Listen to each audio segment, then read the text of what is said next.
Hi, I'm Ron Linhart, I'm Lily Margolis. and welcome to Hazel's Flight School Orange Wine Edition.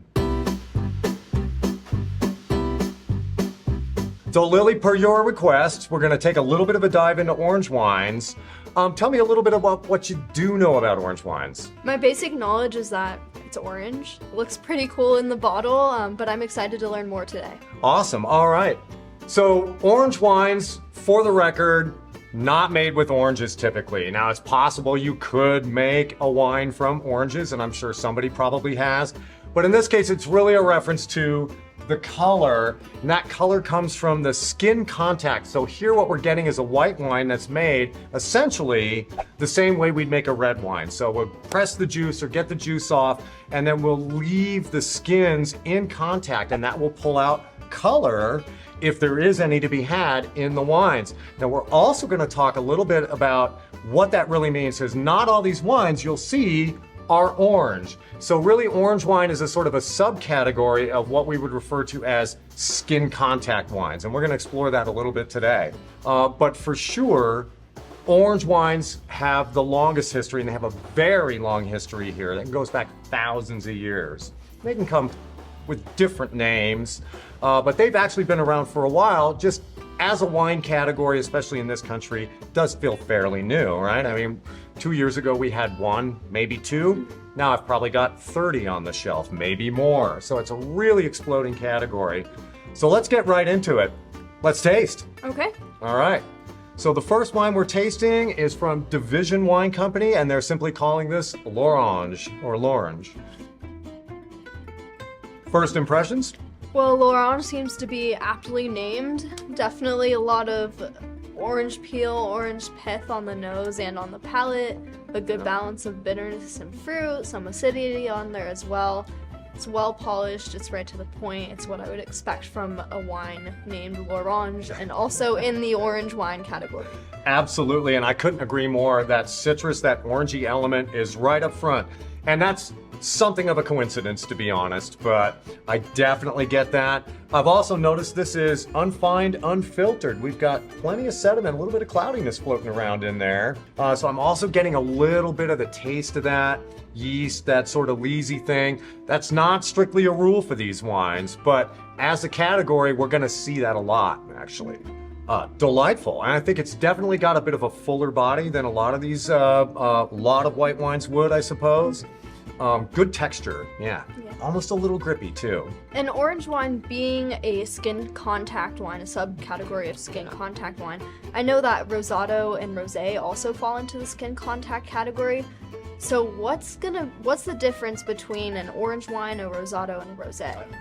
The main difference is that with an orange wine, the color comes with, it's essentially a white wine where we've extracted some color, if it's available, from the skins of the white grape. Now, a really good example of that is Pinot Grigio, right? We think of Pinot Grigio as a white grape, but in reality, the grapes in any individual bunch of Pinot Grigio, or Pinot Gris, if you will, can be white, they can be brown, they can be black even. So when we allow some skin contact with those, we'll start to pick up some of that color, and it can lean kind of into that orangey place as we go forward.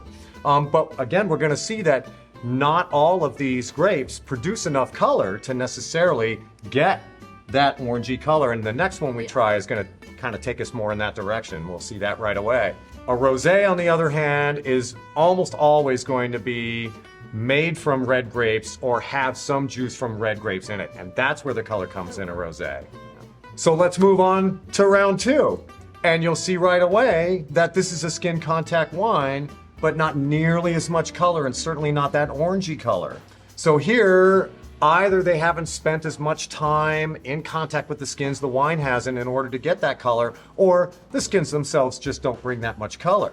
But we'll take a dive in and we'll see how it compares to that first orange wine. Distinctly different. Very different. Wow, all right, what do you think? That's very different from L'Orange. No kidding. I definitely got some smokiness on the nose and on the palate, which I really wasn't expecting from this at all. Got it. yeah, complete contrast here. Right? I'm getting a lot of nuttiness. I'm thinking hazelnuts.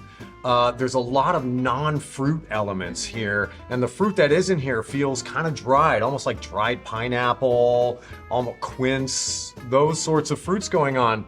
So here's a wine that has had a lot of skin contact, and so it's brought up some extra layering, but also this wine is made a bit differently. This is fermented in open top barrels, so it's got a sort of an oxidized quality to it as well. So it gets into that nutty place. The oxygen will do that to this wine. It interacts with all those compounds in that wine. And in addition to that, you get something feels almost like brown butter. And that's a classic note that we tend to get in these wines. So very different indeed. Do you like it? I do like it. I was not expecting it though. It's got a little bit of a greenness on the finish too. So somehow it's managed to walk this line between those dried fruits and sort of fresh herbal component as well. Very complex, very interesting wine. Now this wine happens to be called Coenobium. It's made in Lazio, in the area around Rome, by Trappist nuns, if you can believe that. A Trappist wine. Absolutely love this wine. I adore it. And since this is a Trappist wine, I'm assuming this or variations of it have been made for a long time. Is that open top fermentation? Is that a traditional aspect of Trappist wine? I wouldn't necessarily say specifically so, but it's definitely the style that these folks have gone for, that those nuns have gone for, and they've got it just absolutely dialed in. So here's a skin contact wine that really in the same category as orange wines, but not orange. Mm-hmm. Ready for round three? Round three. All right. I think this would lean more towards what I would expect hearing orange wine. You're getting some of that just orange flavor and more citrus, but I think this definitely has some more herbaceous notes. I agree. Than the first example we tried, and that's what stood out to me here. I agree. Now this one happens to be made from Pinot Grigio. So here we get to see some of that color that can come from bunches of Pinot Grigio grapes. We are in Slovenia here, so we're not that far away from Italy, and we see a lot of these wines, especially up in northern Italy and in that neck of the woods. They've been making these for a long time. In Italy, they would call it Ramato.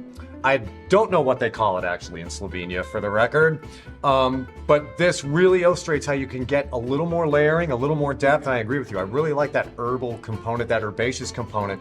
I also feel there's a bit more acidity going on here, a little crisper. In a lot of ways, this drinks a bit more like Pinot Grigio, but with those added layers and with a little bit of extra color. Delicious, super refreshing. And a great introduction to these kinds of wines. We're seeing a lot of these now coming out of the Balkans. So our collection is really growing from that neck of the woods. And we're going to see more and more of these wines as we go forward. And this is a really good example, if you ask me. Final thoughts?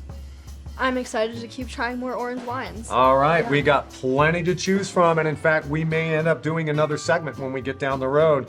They're coming in from all over the world now, so stay tuned. Special thanks, a huge thank you to Eric Bellamy and Natural Wine Company for providing the wines and their expertise. Subscribe to us on YouTube and ask your questions in the comments.